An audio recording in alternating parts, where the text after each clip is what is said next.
కి లేపి కన్విన్స్ చేశారు కదా మీరు. Now also they used to fight for hours, 3-4 hours. But end of the day they'll come to the conclusion. Okay, so that is what it matters కదా. Yes.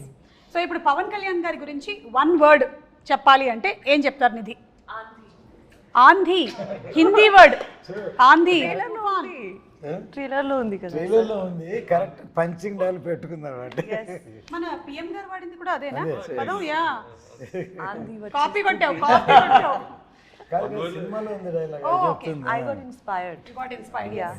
But he is really ఆంధీ. Yeah, Yes, he's he really is. రత్నం గారు మీరు one word చెప్పాలంటే పవన్ కళ్యాణ్ గారి గురించి? ఇప్పుడు ఆంధీ అనే word అయిపోయిందండి. She is for people. For the people. She ఏమంటానండి, ఇప్పుడు దా పవర్ స్టార్ అన్నాను. I'm telling is a real star. Not only in the film, even public also is a real star. ఇప్పుడు జ్యోతికృష్ణ గారు యాక్చువల్లీ రియల్ స్టార్ చెప్దాం అనుకున్నారు, మీరు చెప్పేశారు. ఇప్పుడు మీరు చెప్పండి one word. People's man. People's man. Wow. నాకైతే is like one encyclopedia for cinema ma'am. Yes, because the experience was like very any short discussion చేసేటప్పుడు he'll refer the films he liked. So ఆ reference దాంట్లో ఏదో ఒక చిన్న ఒక swat reference ఉంటుంది, ఆ సినిమాలు చూడండి అంటారు.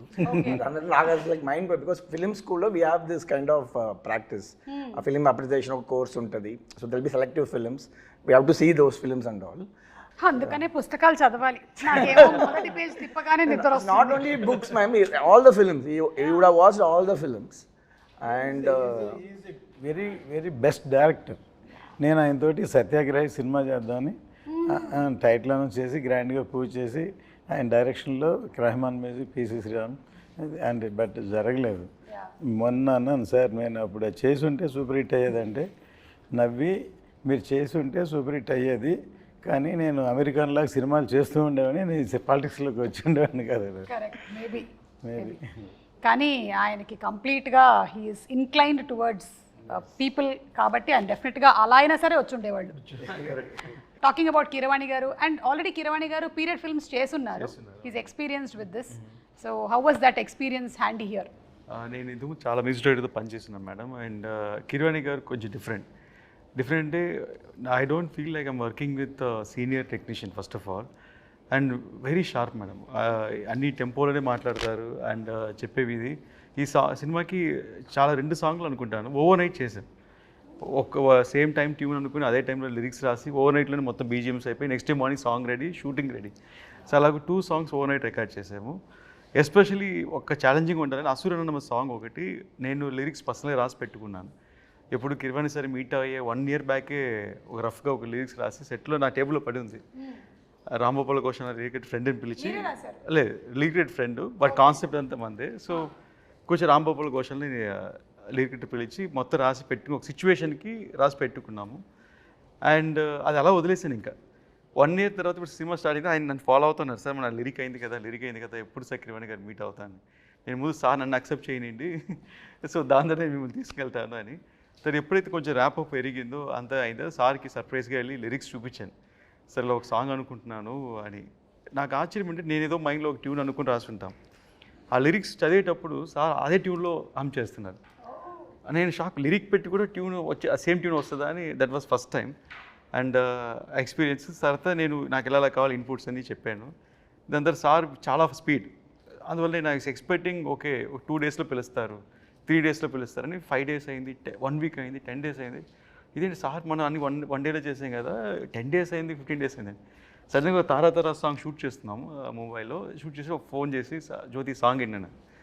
ఫుల్ నాయిస్ ఇక్కడ షూటింగ్ స్పాట్లో, బట్ ఆయన హెడ్ ఫోన్స్లో వింటే నాకు షాక్. మళ్ళీ సార్కి వినిపించాను, సార్ ఇది వినండి సార్ ఒకసారి అని. Instant goose bumps. ఆయన 20 days తీసుకున్నారు ఆ సాంగ్కి సారు.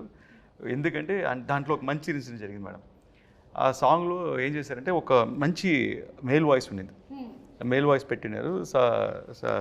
సార్ అబ్బాయి కాలభైరవి పాడినారు ఒక లైన్, చాలా బాగుండింది అది. ఫస్ట్ కోరస్ ఉంది, నేను అడిగాను సార్ కొంచెం ఇంకా పవర్ఫుల్గా ఒక మంచి బోల్డ్ వాయిస్ కావాలంటే మా అబ్బాయి కాలభైరవి పాడించాను. పాడించారు ఒక లైను, అది ఇన్ని బాగుందని చెప్పి మళ్ళీ సార్ దగ్గర మళ్ళీ నేను 3rd time ఏం చెప్పాను, సార్ మీరు చేసిందే ఫస్ట్ బాగుంది, నా suggestion might be wrong, crowd group అనేటప్పుడు బాగుండింది సార్, ఇది ఒక డామినేట్ అవుతుంది, అందువల్ల మీద తగ్గుతుందంటే అవును కరెక్ట్ అని చెప్పి మార్చేస్తానన్నారు. సో సాంగ్ లిరిక్స్ రోజు మనం సింగర్స్ పేరు రాస్తాం యూట్యూబ్లో, ఎవరెవరు సింగర్ అని. దాంట్లో సింగర్ పేరు లేదు, గ్రూప్ సింగర్స్లో ఉంది కాళ్ళబైర పేరు. నేను షాక్ అయ్యి నేను సార్కి ఫోన్ చేశాను, ఆయన పాడారు కదా సార్, సింగర్ కదా, ఆయన పేరు పైన రాయలేదని. లేదు నువ్వే కదా కోరస్ కావాలన్నా, అందులో కోరస్లో పెట్టేశాను అన్నారు. నేను సార్ సారీ సార్ నేను తప్పు చెప్పింటేను. లేదు యు ఆర్ రైట్, అది అలాగే వర్కౌట్ అవుతుంది, సో వాట్ అది కోరసే కదా, అందువల్ల అలాగే ఉండాలన్నారు. ఆయన ప్రొఫెషనలిజంకి హ్యాట్స్ ఆఫ్, అండ్ ఆయన థింకింగ్, ఆయన థాట్ పవర్కి హ్యాట్స్ ఆఫ్. సో అదొకే. సార్ వచ్చి క్రిష్ గారు ఉండేటప్పుడే got a call from them, but ఆ టైం కూడా జరగలేదు నెక్స్ట్ ఆ schedule. Then this time the story was different. He came up with all the changes, and first time చెప్పేటప్పుడు it was very fascinating, because ఆ worlds create చేయనప్పుడు ఒక excitement వచ్చేసింది, because we have to going to create something which is not exist అనేది. So అడిగారు కదా long production. అవును, so long production అయినప్పుడు ఈవెన్ జ్ఞానశేఖర్ ఎవరికైనా ఆయన వేరే ఏదో హిందీ సినిమా అవును, డెఫినెట్లీ వచ్చేటప్పుడు అప్పుడు ఎలా అంటే లేదా ముందు కమిట్ అయిపోయి నేను రా అంటే అప్పుడు నేను మనోజ్ గారిని ట్రై చేశాను, ఎక్కడో కాశ్మీర్లో ఉన్నా, లియో షూటింగ్లో ఉన్నారు ఇలా అని చెప్పేసి. అప్పుడు అది మిస్ అయిపోయి నెక్స్ట్ టైం అన్ని ఫ్రీగా ఉన్నప్పుడు కరెక్ట్గా సింక్ అయ్యి, and they also like my team, previous team చేసే వాళ్ళని నాకు ఇచ్చేయండి అంటున్నారు ఇప్పుడు. సో దే జెల్ టుగెదర్, వాళ్ళు చాలా బాగా హార్డ్ వర్క్ చేశారు. సో జనరల్గా మనకి షూటింగ్లో హార్డ్ వర్క్ చేసే వాళ్ళే కనిపిస్తారు, అండ్ కొన్ని టెక్నీషియన్స్ ఇప్పుడు పోస్ట్ ప్రొడక్షన్ అట్లా ఉంటుంది. This is a new medium. మన రాజమౌళి గారు అంతా కూడా దే యూస్డ్ CNCPT అని ఒక ఫారిన్